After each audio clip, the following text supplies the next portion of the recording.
का स्वागत है आपके अपने BTS चैनल में। आज हम एक नई स्टोरी की शुरुआत करने जा रहे हैं। ठंडी हवा के झोंकों के साथ सुबह की हल्की धूप पहाड़ों पर बिखर रही थी। आकाश नीला था, बादलों की पतली परतें तैरती हुई लग रही थी, जैसे किसी ने ब्रश से सफ़ेद रंग के हल्के हाथों से फैला दिया हो। मनाली की इस शांत घाटी में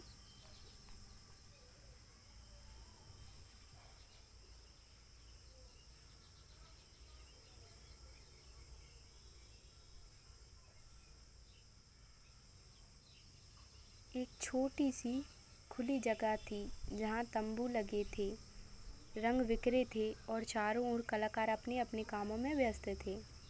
वहीं एक कोने में एक कैनवास के सामने बैठा लड़का, उसके लंबे बाल हवा में उड़ रहे थे। उसकी उंगलियों में ब्रश था और आंखों में कोई अधूरी कहानी। वो तेकुक था।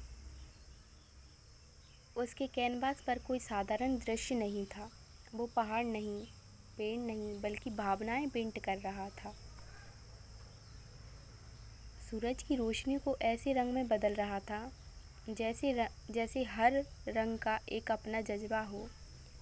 उसी वक्त एक कैमरे का क्लिक सुनाई दिया।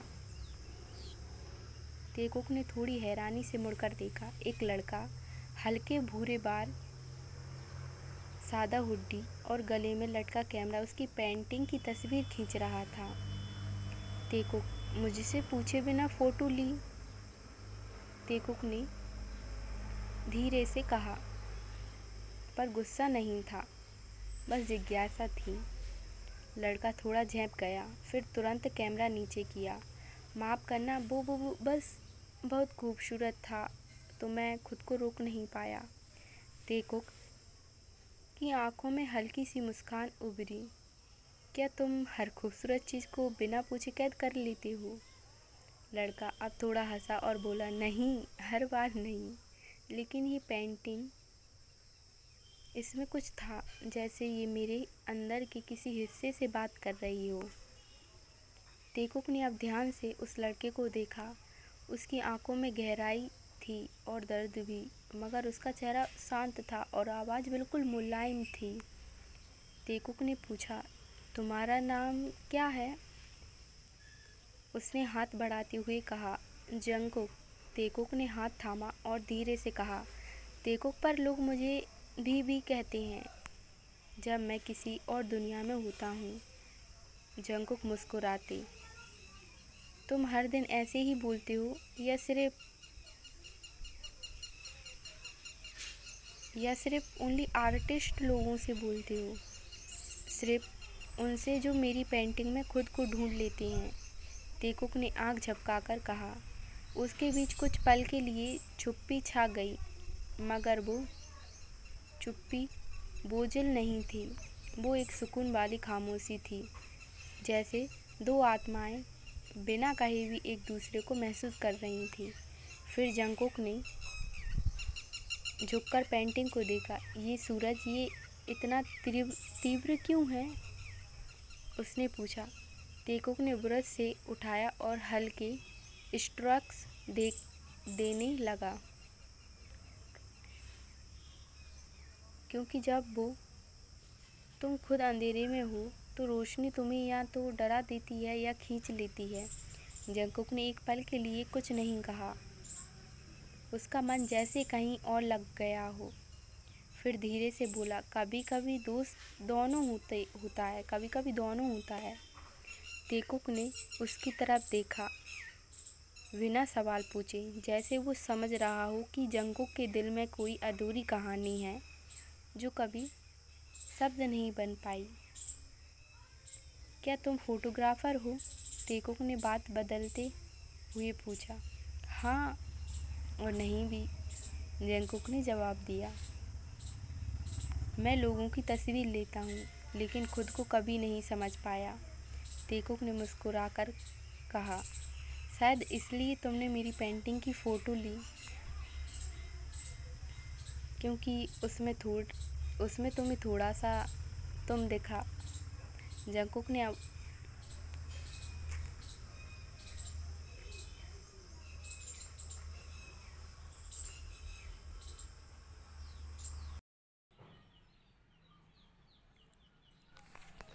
जंगकुक ने अब उसकी आंखों में देखा, पहली बार पूरी तरह से देखा था। उन आंखों में दर्द था, बहुत रंग थे और एक ऐसा अपनापन जिससे वो अनजाने में खिंचता चला गया। तभी कैंप कोऑर्डिनेटर ने आवाज़ लगाई, सभी आर्टिस्ट अपनी वर्कशॉप पार्टनर चुन लें। दो दो के ग्रुप्स में अगले 3 दिन एक प्रोजेक्ट पर कार्य करना है। जंगकुक और तेकुक एक पल को चौंके। फिर जंगकुक ने हल्की मुस्कान के साथ पूछा, तो क्या तुम मेरे पार्टनर बनोगे? तेकुक ने कैमरे की तरफ देखा, फिर जंगकुक की आंखों में देखा।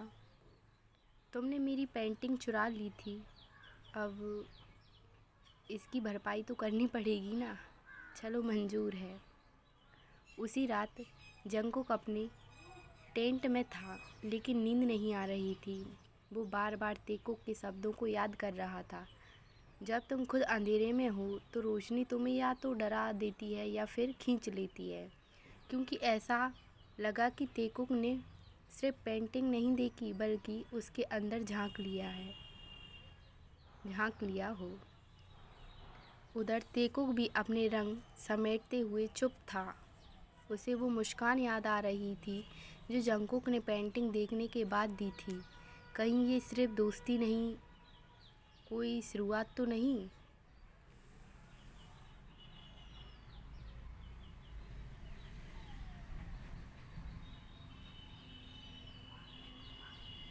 फिर अगले दिन पहाड़ों के बीच सुबह की हवा कुछ खास होती है। वो न सर्द होती न गर्म, बस ऐसी कि आप गहरी सांस लें और थोड़ा खुद को महसूस करें। जंगकुक की आंखें देर से खुलीं। उसने ज़ोर से अंगड़ाई ली और टेंट के बाहर निकला। चारों ओर ताजगी थी, तंबुओं के बीच हलचल थी। कलाकार अपनी वर्कशॉप के लिए तैयार हो रहे थे, लेकिन उसकी नज़रें किसी को ढूंढ रही थी। तेकुक कहाँ? ये सवाल उसकी सुबह का पहला ख्याल था। कैंप के कॉमन स्पेस में आर्ट्स वर्कशॉप की तैयारी हो रही थी। एक बोर्ड पर ग्रुप्स के नाम लिखे थे।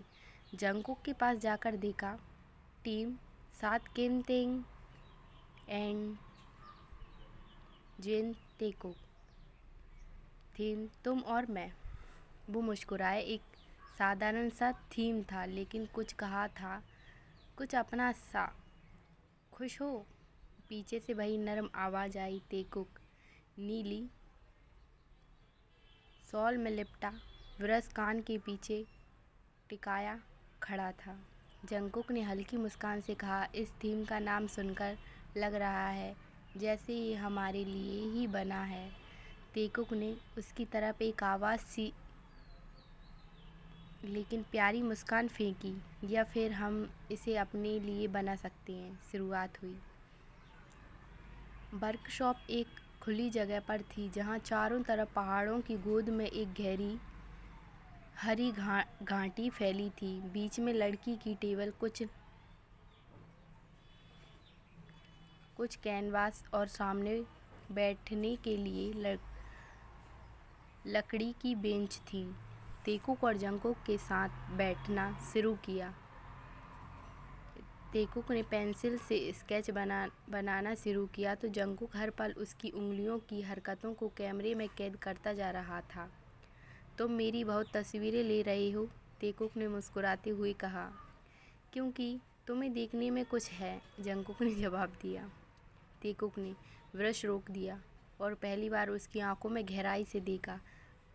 तुम्हें देखने में कुछ है जंगकुक, लेकिन छिपते बहुत हो। जंगकुक चुप हो गया। उसने कैमरे को नीचे रखा। मैं ज़्यादा सामने नहीं आना चाहता। तस्वीरों के पीछे रहने मुझे सुरक्षित लगता है।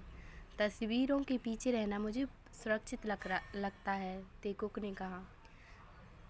सॉरी, जंगकुक ने कहा। अब तेकुक उसकी तरफ झुककर बोला, पर कभी कभी जो लोग तस्वीर लेते हैं वो भी महसूस करना चाहते हैं कि कोई उन्हें देख रहा है। जंगकुक की आंखें उस पल नम सी हो गईं। कभी किसी ने उसकी इस इतनी गहराई से बात नहीं की थी। फिर अगले दिन शाम हो गई थी। शाम को बारिश होने लगी थी। पूरा कैंप तंबुओं के अंदर चला गया, लेकिन तेकुक और जंकुक एक ही तंबू में थे। उन्हें साथ एक प्रोजेक्ट करना था। तंबू के अंदर हल्की हल्की ठंडी हवा आ रही थी। एक लैंप की रोशनी में तेकुक स्केच बना रहा था और जंकुक उसे बस देख रहा था। तुम इतने शांत कैसे हो? जंकुक ने पूछा। तेकुक ने बिना देखे जवाब दिया, क्योंकि जब मैं रंगों के साथ होता हूँ तब मुझे कोई आवाज़ नहीं चाहिए। सब कुछ खुद ब खुद बोलने लगता है। और मैं? जंकुक ने धीमे से पूछा। मैं भी बोलता हूँ तुम्हें कुछ। तेकुक ने उसकी तरफ देखा, पहली बार बहुत धीरे से मुस्कुराया। तुम्हारी आंखें बहुत कुछ कहती हैं, शायद शब्दों से ज़्यादा। कुछ देर दोनों चुप रहे। बारिश की बूंदें तंबू की छत पर टपकती रही। तभी तेकुक ने अपना स्केच उसके सामने रखा। दो लोग एक पहाड़ी के किनारे एक दूसरे की तरफ देखते हुए।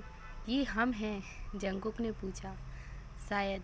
तेकुक ने आंखें झुका लीं। या शायद हम जैसे कोई दो लोग हैं जो एक ही छत के नीचे पहली बार कुछ महसूस कर रहे हों। जंकुक ने अब उसकी आंखों में झांक रहा था। मैं डरता हूँ, उसने स्वीकार। किसी से जुड़ने से, किसी के दिल में उतर जाने से, और सबसे ज़्यादा खुद को खो देने से। तेकुक उसके पास आया और उसका हाथ पकड़ा। तो डरो मत, उसने कहा। मैं तुम्हें टूटने नहीं दूंगा। वो पल, बारिश, तंबू, एक लैंप की रोशनी और दो दिलों की धड़कनें। फिर रात हो गई थी। रात बहुत आगे बढ़ चुकी थी। तंबू के अंदर अब सिर्फ दो स्लीपिंग बैग थे। तंबू के अंदर अब सिर्फ दो स्लीपिंग बैग थे, लेकिन दोनों सो नहीं रहे थे। तुम्हें नींद नहीं आ रही? तेकुक ने फुसफुसाकर पूछा। नहीं, जंकुक ने कहा। कुछ सोच रहा हूँ। तेकुक ने कहा। क्या? जंकुक चुप रहकर कुछ देर फिर बोला। तुमसे मिलकर ऐसा लग रहा है जैसे मैं पहली बार सही देख गया हूँ, जैसे कोई मेरी परतों के पीछे देख पा रहा है। तेकुक ने धीरे से मुस्कुराकर कहा। मैं तुम्हें नहीं दिख रहा जंकुक, मैं तुम्हें महसूस कर रहा हूँ। जंकुक ने एक लंबी सांस ली, फिर पहली बार धीरे से तेकुक का हाथ थाम लिया। तुम्हें खोने से डर नहीं लगता? उसने पूछा। तेकुक ने जवाब दिया। जो सच होता है वो खोता नहीं, वो लौट आता है, मुस्कान बनकर, याद बनकर, या फिर मोहब्बत बनकर। वो रात नींद में नहीं बीती, वो महसूस करने में बीती है। फिर सुबह हो जाती है। दोनों साथ बाहर निकले। उनके बीच अब कोई शब्दों की दीवार नहीं थी। तेकुक ने हाथ में स्केचबुक थी, जंकुक के कैमरे में एक नई चमक। और जब उन्होंने अपनी आर्ट प्रोजेक्ट सबमिट की, एक पेंटिंग जिसमें एक कैमरा और एक ब्रश आपस में उलझे थे और ऊपर लिखा था, जब दो अलग दुनिया एक छत के नीचे आए तो आर्ट नहीं, वह